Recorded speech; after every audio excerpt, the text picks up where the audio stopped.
ওম নমঃ শিবায়। কিছু মানুষ আছেন যাদের মনের ইচ্ছাগুলো পূরণ হয়ে যায়, আর কিছু মানুষ আছেন যাদের মনের ইচ্ছাগুলো পূরণ হয় না। অনেকের স্বপ্নগুলো জীবনে বাস্তবে রূপান্তরিত হতে থাকে, আর অনেকের স্বপ্নগুলো স্বপ্নই থেকে যায়। আপনার ক্ষেত্রে কি ঘটতে চলেছে আলোচনা করছি কর্কট রাশির মার্চ মাসের রাশিফলের এই ভিডিওতে। মার্চ মাসে ভাগ্য আপনাকে কতটা সহযোগিতা করবে, আপনার আর্থিক পরিস্থিতি কেমন থাকবে, কর্মে আপনি কতটা উন্নতি লাভ করবেন, আপনার ব্যবসায় আপনি কতটা সফল হবেন, আর বলবো আপনার বিবাহিত জীবন নিয়ে, প্রেম ভালোবাসার সম্পর্ক নিয়ে, শরীর স্বাস্থ্য নিয়ে, আর থাকছে আপনার লাকি নাম্বার, লাকি কালার ইত্যাদি। কি প্রতিকার করলে মার্চ মাস আপনার জন্য আরেকটু ভালো কাটবে সেটাও বলবো। আর যারা লটারি কাটেন তাদেরকে বলে দেবো কি উপায় করবেন যাতে এইবারে আপনি লটারিটা জিততে পারেন। লটারি কাটার জন্য কোন দিনটা আপনার জন্য শুভ হবে, লটারি কাটার জন্য কোন সংখ্যাটা আপনার জন্য লাকি হবে, আর কি দেখে আপনি লটারি কাটবেন, এই সব কিছু। জয় ভোলেনাথ। গ্যালাক্সি অ্যাস্ট্রোলজি ইউটিউব চ্যানেলে আপনাকে স্বাগত জানাই।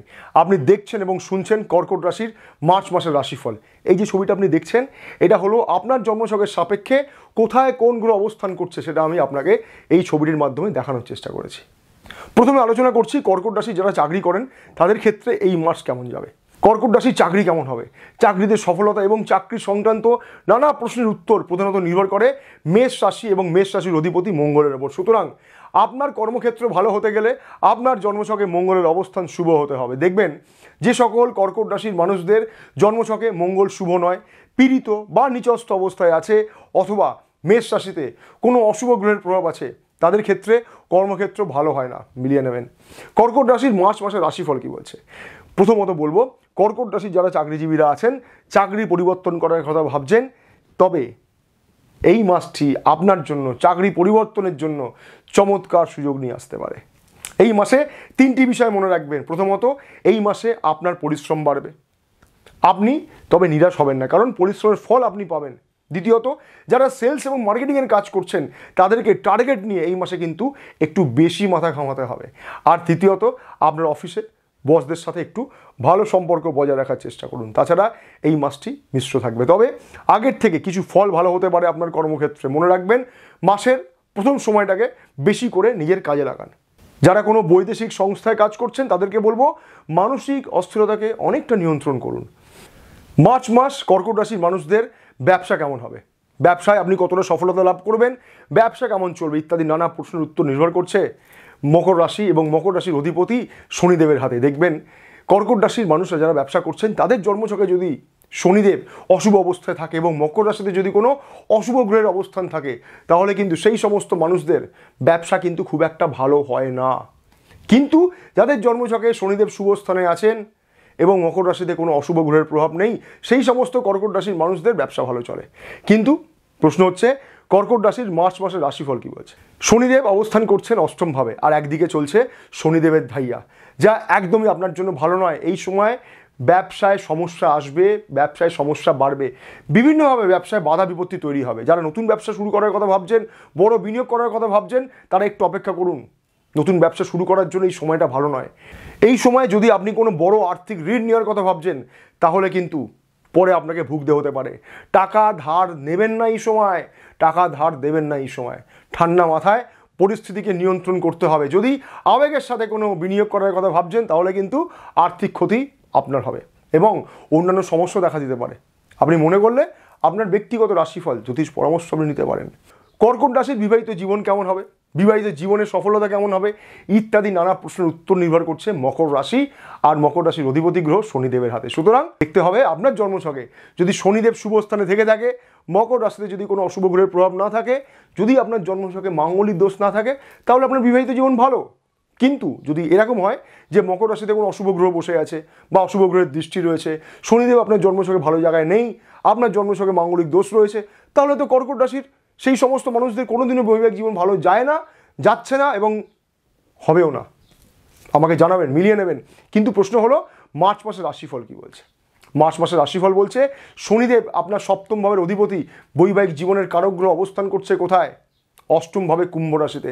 আর এই সময় চলছে শনিদেবের ঢাইয়া। সুতরাং বৈবাহিক জীবন আপনার জন্য এই সময় ভালো নয়। এই সময় নিজেদের মধ্যে মিসআন্ডারস্ট্যান্ডিং তৈরি হবে, ক্রমশ এই মিসআন্ডারস্ট্যান্ডিং বড় আকার ধারণ করবে। মনে হবে বৈবাহিক জীবনে কোনো কিছুই ভালো চলছে না, ভালো যাচ্ছে না, জীবনসাথীর ব্যবহার, অসহযোগিতা ইত্যাদি আপনার মনের মধ্যে অস্থিরতাকে আরও বেশি বাড়িয়ে দেবে। অনেকের ক্ষেত্রে বিচ্ছেদ পর্যন্ত ঘটে যেতে পারে। তর্ক বিতর্ককে এড়িয়ে চলুন, বিভিন্ন বিষয় নিয়ে দুজনেই উত্তেজিত হয়ে পড়বেন। একটা তারিখ বলছি, লিখে নিন। বৈবাহিক জীবনের বর্তমান সময় থেকে শুরু করে আগামী 30শে মার্চ 2025 এই যে সময়টা, অর্থাৎ এই মাসটা কিন্তু এখনও বৈবাহিক জীবনের জন্য আপনার জন্য ভালো যাচ্ছে না, যাবে না। কর্কট রাশির যারা প্রেম সম্পর্কে জড়িয়ে আছেন তাদের এই মার্চ মাস কেমন যাবে মনে রাখবেন।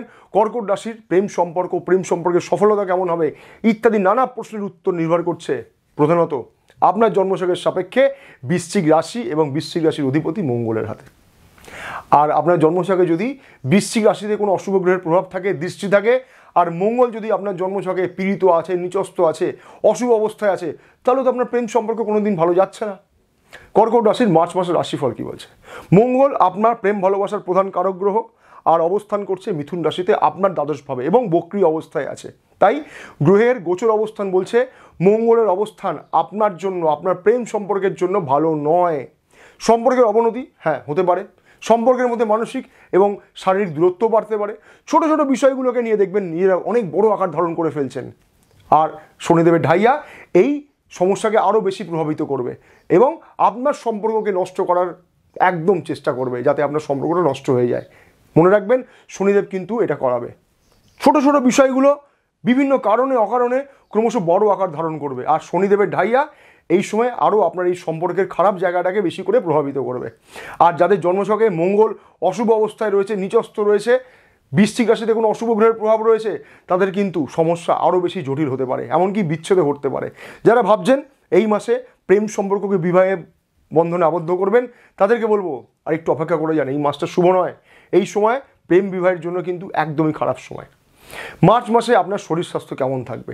আপনার রাশির অধিপতি চন্দ্র, আর এখন আপনি শনিদেবের ঢাইয়া দ্বারা পীড়িত, সুতরাং মাথার যন্ত্রণা, মাইগ্রেন, চোখের সমস্যা, এমনকি আপনার শরীরে ব্যথা বেদনা কিন্তু বাড়তে পারে। দুটো জিনিস মনে রাখবেন, আগুন এবং জল এই দুটো থেকে আপনি সাবধানে থাকুন। ইলেকট্রিক থেকে দূরে থাকুন। শর্ট সার্কিট হয়ে গেলে কিন্তু আপনার অনেক বড় ক্ষতি হয়ে যেতে পারবে।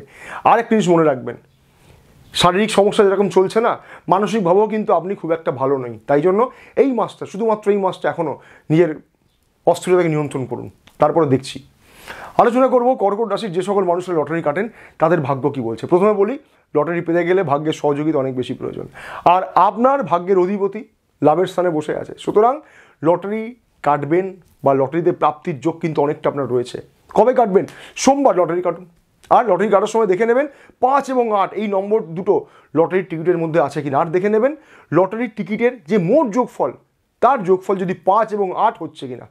দেখুন সব ঠিক, শুধু যদি সমস্যা হয় তাহলে ভাববেন শনিদেবের ঢাইয়া। কারণ আপনার লটারি প্রাপ্তির জন্য যদি বাধা সৃষ্টি হয় তাহলে সেই দায়ভার শনিদেবের এবং আপনার ভাগ্যবতীর অবস্থানে। তাই একবার জন্মছকে দেখে নেবেন যে আপনার ভাগ্যের অধিপতি ঠিকভাবে আছে কিনা। কেমন কি প্রতিকার করবেন যাতে মার্চ মাস আপনার জন্য আরেকটু ভালো কাটে?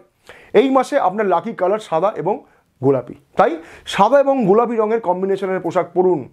আর একটা টোটকা বলছি, মন দিয়ে শুনবেন। সোমবার একটা সাদা কাপড় নেবেন, তার মধ্যে 3টি লবঙ্গ, 3টি সুপুরি এবং 50 গ্রাম সাদা বাতাসা আর 3টি গাঢ়যুক্ত হলুদ ভালো করে বেঁধে নেবেন। নিজের মনস্কামনা জানিয়ে দেবাদিদেব মহাদেবের মন্দিরে গিয়ে দান করে চলে আসবেন, নিবেদন করে চলে আসবেন। আর ফিরে আসার সময় পেছন ঘুরে তাকাবেন না। চ্যানেলটিকে সাবস্ক্রাইব করে রাখতে পারেন, তাহলে আমি যখন পরবর্তীকালে যে সমস্ত ভিডিও বানাবো কর্কট রাশির জন্য তার নোটিফিকেশন সবার আগে আপনার কাছে পৌঁছে যেতে পারে।